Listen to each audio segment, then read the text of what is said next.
Alors, il est l'heure et le moment maintenant de faire monter notre ami François Bunel pour répondre à quelques questions, parce qu'on a quelques questions à lui poser. Et oui, François, il faut se plier au jeu, c'est comme ça. Alors, venez me rejoindre, je vais vous donner un micro et on a envie de vous poser quelques questions. Tenez, voici un micro. Merci Bernard. Et tout d'abord, vous remercier d'avoir accepté d'être le parrain et voilà, de nous soutenir de cette manière. Alors il y a une première question que je voudrais vous poser. Quand vous Merci en tout cas, c'est très amusant et très instructif. C'est pas fini.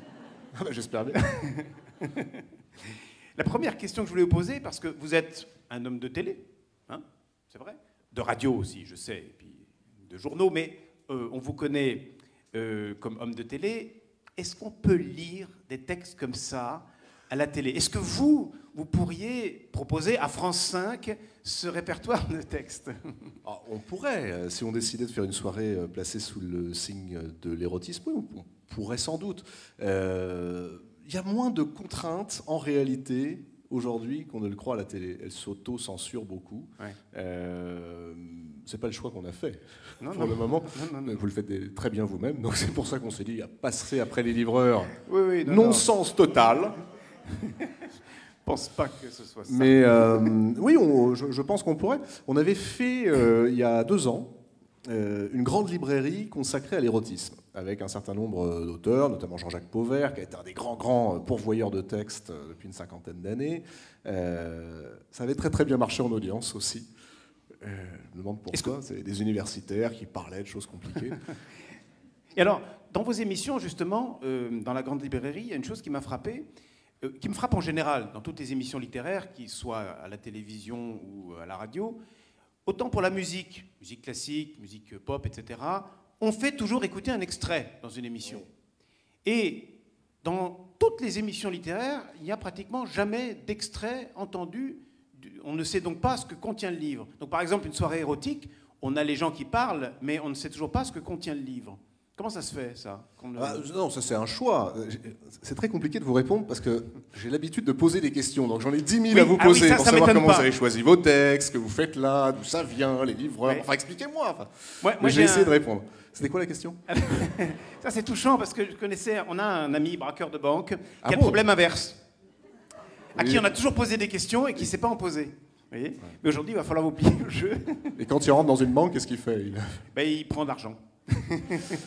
Mais il écrit des livres excellents. La question était, pour quelle raison n'y a-t-il pas de lecture dans les émissions littéraires? Eh oui. Alors, les émissions littéraires, je ne peux pas vous répondre, parce que je ne sais pas comment elles fonctionnent, mais l'émission que je fais, c'est oui. Cela dit, dans l'histoire des émissions littéraires, si je peux me permettre, Bernard, il ne faut pas oublier qu'il y a eu sur France 5 une émission qui était présentée par Frédéric Fernet, qui s'appelait Le Bateau-Livre, et dans laquelle, pendant une grande période, Frédéric conviait des lecteurs qui lisait un extrait.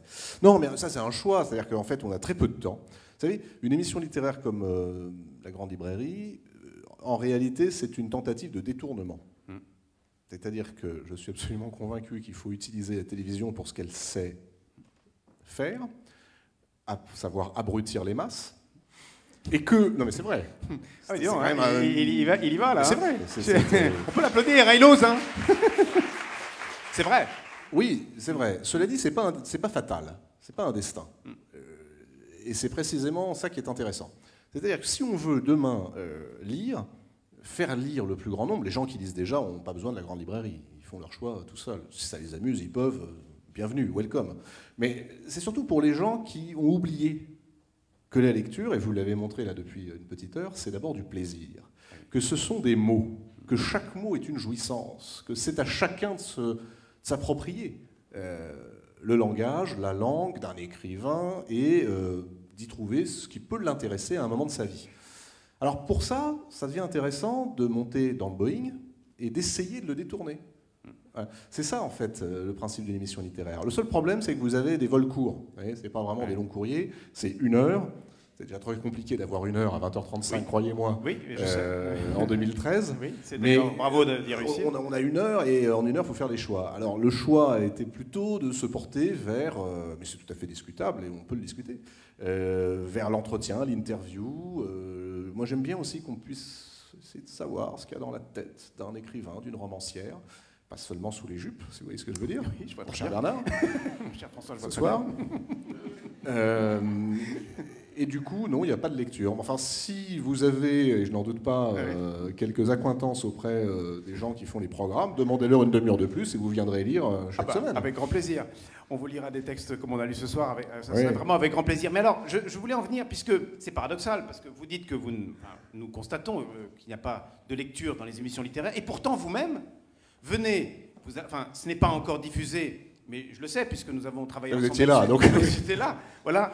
Vous avez produit une émission où il n'y a que de la lecture, je crois, pendant 2 heures, et ça va diffuser le 26 décembre, donc juste après Noël, en prime time. C'est incroyable d'avoir réussi à faire ça, alors que vous êtes le seul en Europe qui arrivait à convaincre des chaînes de télé, même les Allemands, qui sont vraiment en avance sur nous, sur 10 ans d'avance dans la lecture à voix haute.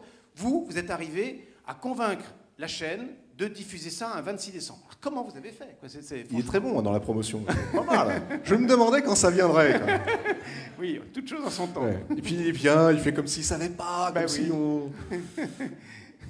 Vous le faites bien, très bien Bernard. aussi, vous. Hein.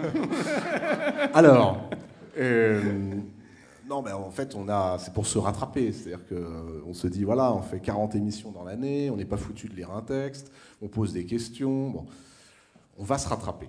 Et on va proposer, effectivement, pendant 2 heures, une soirée complète de lecture. Alors, en fait, ce serait très... on aurait l'impression d'être des héros, des résistants, si on vous disait, oh là là, c'était compliqué. Personne n'en veut, c'est ce que c'est, la télévision, on ne peut pas. Et en réalité, pas du tout. On a eu la chance, il y a 4 ans, en fait, j'ai eu l'idée comme ça, un matin, le directeur des programmes de France 5 me téléphone en me disant, tiens, dis-moi, j'étais hier au théâtre, je ne sais plus qui, Arditi disait Voltaire, c'était complet. Je dis, oui, ça t'étonne? Bah oui, c'est directeur des programmes au théâtre, vous voyez, c'est un truc... C'est pas pour une soirée porno, c'est une soirée science-fiction qu'il faudrait faire.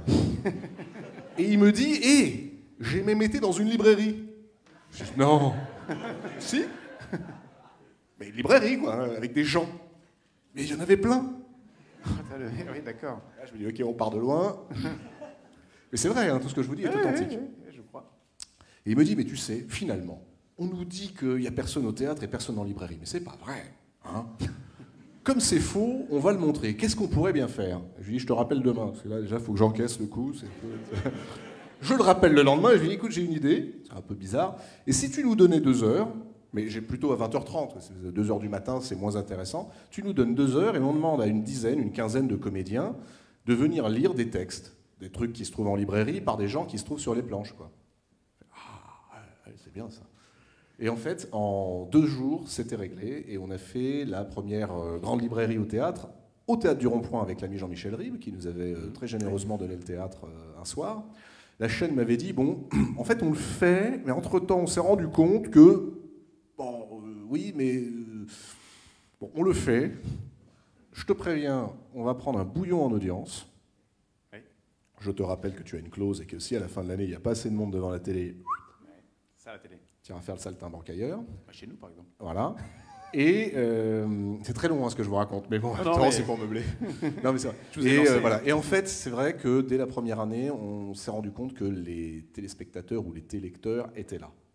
Que finalement, avoir des comédiens qui lisaient des textes contemporains, des textes classiques, tout sujet confondu. Voilà. Et surtout, moi, comme j'étais là, je peux vous dire que ça marche, parce que ça a cartonné. Et vous allez voir que le 26 décembre, ce qui va être diffusé sur France 5, Ouais. Hein, ça va vraiment être génial. Donc, je vous remercie pour cette diffusion.